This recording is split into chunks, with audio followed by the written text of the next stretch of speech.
On a tous vécu ça, hein. Ces journées où le cerveau a l'air de tourner au ralenti, où la moindre petite interruption semble être une montagne.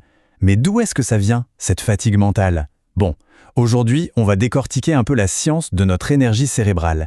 Et surtout, on va voir comment mieux la maîtriser. Alors, pourquoi c'est si dur? Le fameux coup de barre après le déjeuner, par exemple, ou cet épuisement total après une matinée passée à jongler entre les emails, les appels, les projets. C'est un sentiment que tout le monde connaît. La clé, en fait, elle se cache dans la gestion d'une ressource qu'on a tous, mais qui est super précieuse et surtout limitée. Pour bien comprendre, on va utiliser une image toute simple. Imaginez une jauge de mana, un peu comme dans un jeu vidéo. Eh bien, chaque décision, chaque effort de concentration, chaque fois qu'on passe d'une tâche à une autre, ça puise dans cette barre d'énergie. Le souci, c'est qu'elle n'est pas infinie. Ok, commençons par le commencement. Avant même de parler de gérer cette énergie, il faut comprendre d'où elle vient. C'est quoi, concrètement, le carburant qui fait tourner notre machine à penser? La réponse, elle tient en un seul mot, le glucose. C'est vraiment l'unique source d'énergie que notre cerveau peut utiliser directement. Il est absolument essentiel pour fabriquer les neurotransmetteurs, ces petits messagers chimiques qui vont tout piloter, de notre capacité à se concentrer jusqu'à notre humeur. Et là, on touche au point crucial. Quand ce carburant commence à manquer, les conséquences sont immédiates. Scientifiquement, on appelle ça la neuroglycopénie. Et les symptômes? Eh bien, c'est la difficulté à se concentrer, l'irritabilité, la fatigue. En gros, c'est le moteur qui commence à tousser sérieusement. Regardez, cette étude le montre très bien. Les participants qui avaient un taux de glucose plus élevé au début de l'expérience ont montré de bien meilleures performances pour mémoriser des informations. La conclusion est assez simple en fait. Plus il y a de carburant dans le réservoir au départ, meilleure est la performance cognitive à l'arrivée. Bon, après le carburant, passons au moteur lui-même. Comment notre cerveau fait-il pour passer d'une tâche à l'autre, pour changer de vitesse, si on veut? C'est là qu'intervient ce qu'on appelle la flexibilité cognitive. La flexibilité cognitive, c'est un peu l'agilité mentale de notre cerveau.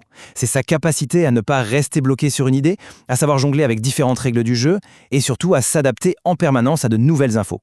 Ce processus, qui a l'air complexe, peut en fait se décomposer en 3 étapes assez claires. D'abord, il y a le désengagement. Il faut être capable de lâcher la tâche en cours.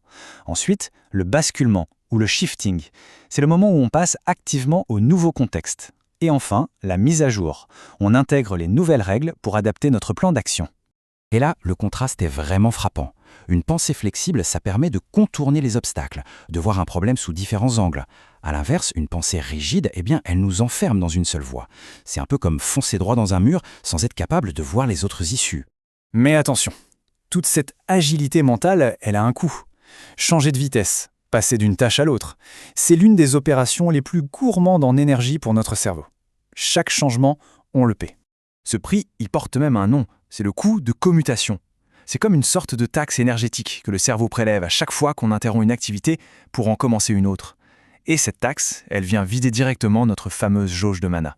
Le mécanisme qui explique ce coût est assez fascinant, c'est ce qu'on appelle le résidu attentionnel. L'idée, c'est que même quand on pense avoir changé de tâche, en réalité, une partie de notre attention reste comme accrochée à la tâche d'avant. La chercheuse Sophie Leroy l'a parfaitement résumé. Le problème est encore plus fort avec les tâches qu'on n'a pas terminées.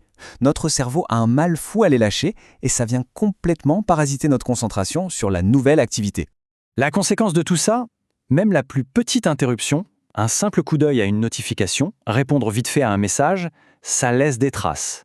Ce fameux résidu continue de pomper notre mana en arrière-plan et souvent on s'en rend même pas compte. Bon alors, comment on fait? Maintenant qu'on a compris un peu les mécanismes, on peut commencer à mettre en place une vraie stratégie. C'est en comprenant ces rouages qu'on peut trouver les clés pour protéger notre énergie mentale et au final renforcer notre concentration. Voici 4 stratégies très concrètes qui découlent de tout ce qu'on vient de voir. Premièrement, maintenir un niveau de glucose stable pour bien alimenter le moteur. Deuxièmement, essayer autant que possible de finir une tâche avant d'en commencer une autre pour éviter le résidu attentionnel. Troisièmement, et ça c'est assez contre-intuitif, utiliser la pression du temps. Se fixer une deadline courte, ça aide le cerveau à se désengager complètement. Et enfin, regrouper les tâches qui se ressemblent pour limiter ces fameux coûts de commutation. Et c'est vraiment là que se situe le changement de perspective. On nous parle tout le temps de gestion du temps, mais en fait, la ressource la plus précieuse, la plus rare, celle qu'il faut protéger à tout prix, ce n'est pas le temps.